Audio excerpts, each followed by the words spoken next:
A paz de nosso Senhor Jesus Cristo esteja habitando no seu coração, que inunde a sua vida, a vida da sua família, da sua casa, que você seja ricamente abençoado pelas palavras que serão lidas, que serão ditas nesse vídeo, que o seu coração se abra e se encha de alegria pela esperança na breve volta do Senhor Jesus Cristo.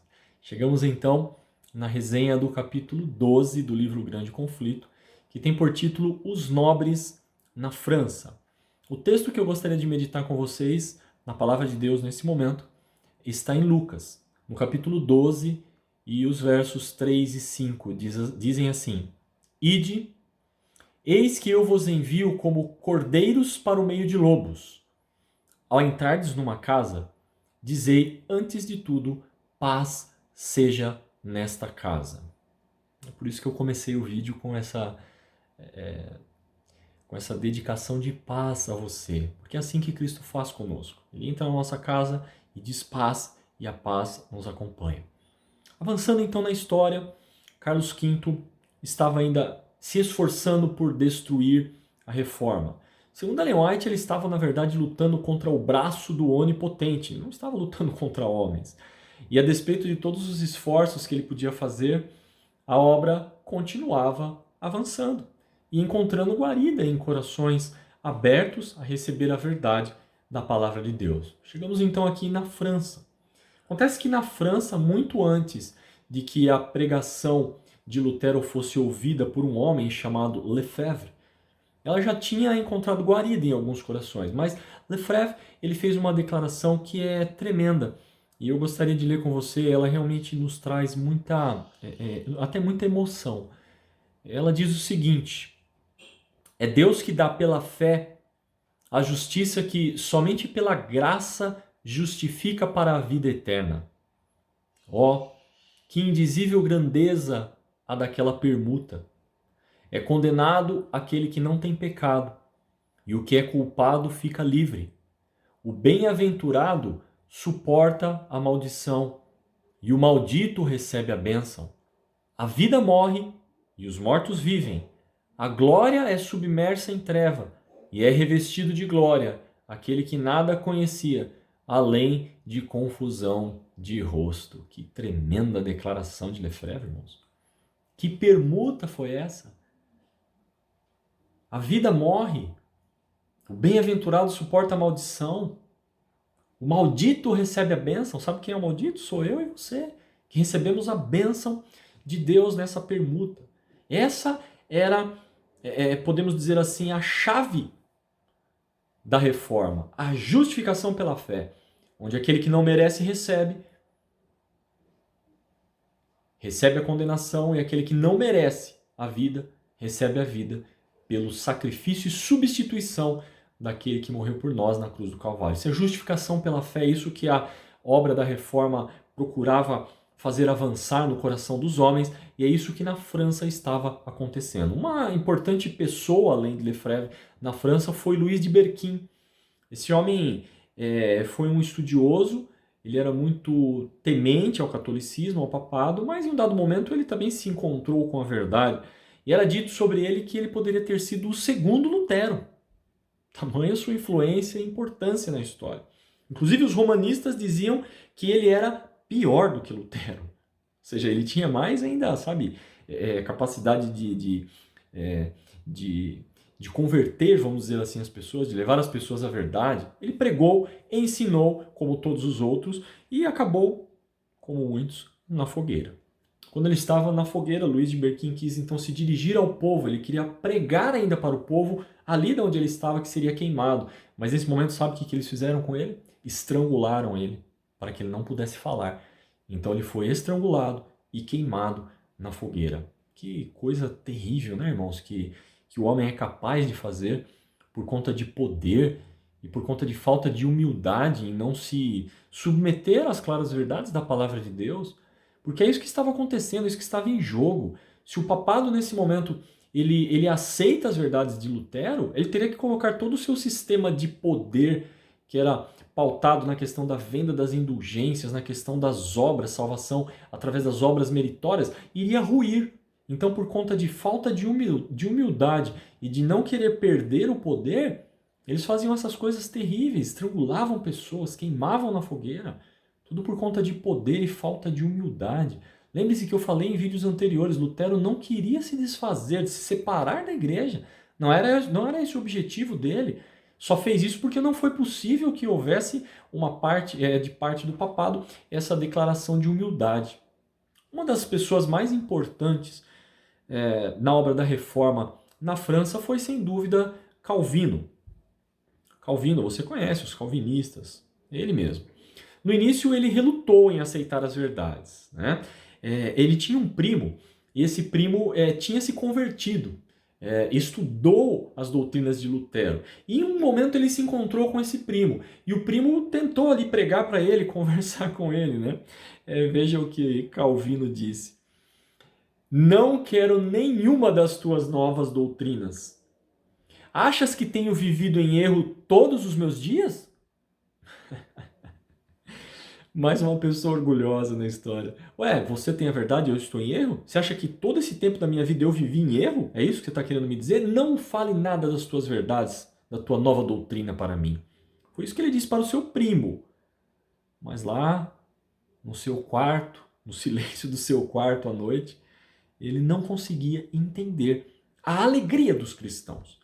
Como é que os cristãos podem ser tão felizes? Porque, irmãos, uma fé baseada em obras meritórias vai trazer tristeza ao nosso coração.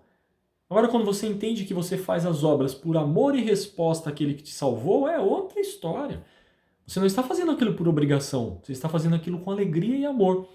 Era isso que os cristãos reformados tinham e que ele não conseguia entender. Então ele decidiu fazer o quê? Descobrir lá na Bíblia qual seria a razão para esse regozijo. Então, ele tinha sido educado para o sacerdócio, decidiu dedicar a sua vida à pregação do Evangelho. Mas, infelizmente, na França, nesse período, houve uma certa euforia, vamos dizer assim. Os líderes ali, os reformadores, estavam vendo que a reforma estava avançando e eles ficaram felizes com aquilo. O que eles decidiram fazer? Foram lá e afixaram em vários locais da França cartazes pregando contra a missa. Isso foi o pretexto que o catolicismo, o papado, precisava para iniciar uma perseguição lá na França. E foi dito o seguinte: sejam, sem distinção, agarrados todos os que são suspeitos de luteranismo. Exterminá-lo-ei a todos, disse o rei. Registrado na página 255 do livro Grande Conflito. Foram então organizadas, tomadas medidas para a prisão de todos os luteranos lá em Paris. A data para essa perseguição foi definida 21 de janeiro de 1535. Foi então marcada como a data oficial para essa terrível cerimônia de destruição do protestantismo. Muitos foram perseguidos, mortos, e essa atitude acabou por levar a França a uma total negação da fé cristã. Lembre-se o que aconteceu lá na Revolução Francesa. Nós vamos chegar daqui a pouquinho lá nos vídeos. Lá em 1790. Ellen White diz que esse dia, em 1535, quando eles negaram a fé cristã, foi lançada ali a semente para essa revolução. Ela diz o seguinte: quando a França rejeitou a dádiva do céu, lançou as sementes da anarquia e ruína, e a inevitável operação de causa e efeito resultou na revolução posterior, né, e no reinado de terror. É interessante que nessa época tinham pessoas ali tementes a Deus. A princesa Margarida, por exemplo, ela decidiu que a fé reformada seria pregada ainda assim lá na França. E o que ela fez? Abriu compartimentos ali do palácio para que fosse pregada a fé reformada. E acabou acontecendo isso. Realmente eram pregados nos palácios, mas tudo de forma escondida. A reforma estava sofrendo bastante ali na França. Nessa época foi criada também a Ordem dos Jesuítas. A Ordem dos Jesuítas é dito sobre eles que eles são a mais cruel sem escrúpulos e poderosa de todos os defensores do papado.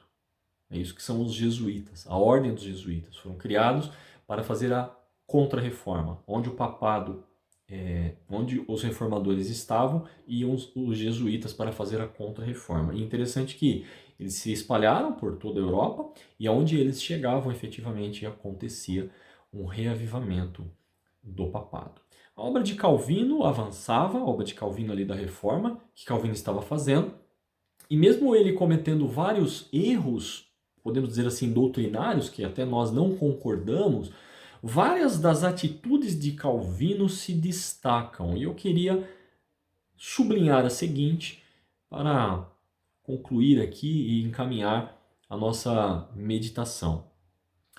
É dito o seguinte: enquanto os salões da universidade ecoavam do rumor das discussões teológicas, Calvino prosseguia, de casa em casa, abrindo a Escritura ao povo, falando-lhes de Cristo, o crucificado.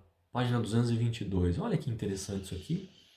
Enquanto lá nas universidades estavam tendo discussões teológicas, enquanto a reforma era combatida, debatida nos tribunais, nas casas de culto, nas reformas, sabe o que Calvino fazia? Ia de casa em casa. Quando as pessoas tinham interesse, o que ele fazia?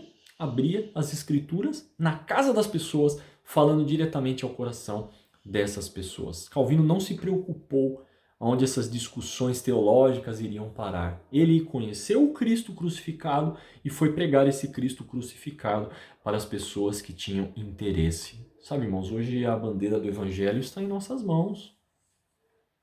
Jesus Cristo diz aqui no nosso verso para a meditação: eis que vos envio como cordeiro para o meio de lobos. Ao entrardes numa casa, dizei antes de tudo, paz seja nessa casa. E Cristo, na continuação desse verso, diz que se houver paz naquela casa, a paz retornará para você. Portanto, o que temos que fazer hoje é seguir o exemplo de Calvino. Existem muitas pessoas hoje no mundo que estão sedentas pela palavra de Deus, que ouvem os seus pastores, ouvem os seus líderes religiosos, mas não têm o seu coração aquecido pela palavra de Deus. Então, nós não temos que ficar preocupados com discussões teológicas. Elas são importantes, elas têm o seu valor, mas elas têm o seu lugar. E sabe de uma coisa? Nós precisamos pregar a Cristo e Cristo crucificado às pessoas. Temos que ir de casa em casa, abrindo as escrituras, dando estudos bíblicos, abrindo o coração para essas pessoas, para que essas pessoas vejam em nós a alegria, assim como Calvino via a alegria nos cristãos, ele não entendia. As pessoas têm que olhar para nós, ver a nossa alegria e também não entender e falar: olha, eu queria saber, por que você é tão feliz assim? Quando tivermos essa oportunidade de ir à casa das pessoas, abrir as escrituras na casa das pessoas, irmãos, acontecem milagres na vida das pessoas. As pessoas são transformadas pelo poder da palavra de Deus. Portanto, a meditação que eu deixo para você, isso todos nós podemos fazer. Não perca tempo com discussões teológicas, com quem está certo ou quem está errado. Simplesmente apresente a verdade para as pessoas. A verdade não precisa de defensores. A verdade precisa de expositores. Ela precisa que seja exposta diante das pessoas e ela fará o seu trabalho, porque ela é a palavra de Deus. Que Deus lhe abençoe ricamente, meu querido. Que o seu coração se aqueça a cada dia com o estudo da palavra de Deus e que essas meditações te levem mais perto do nosso Criador. É o meu desejo e a minha oração, em nome de Jesus. Amém.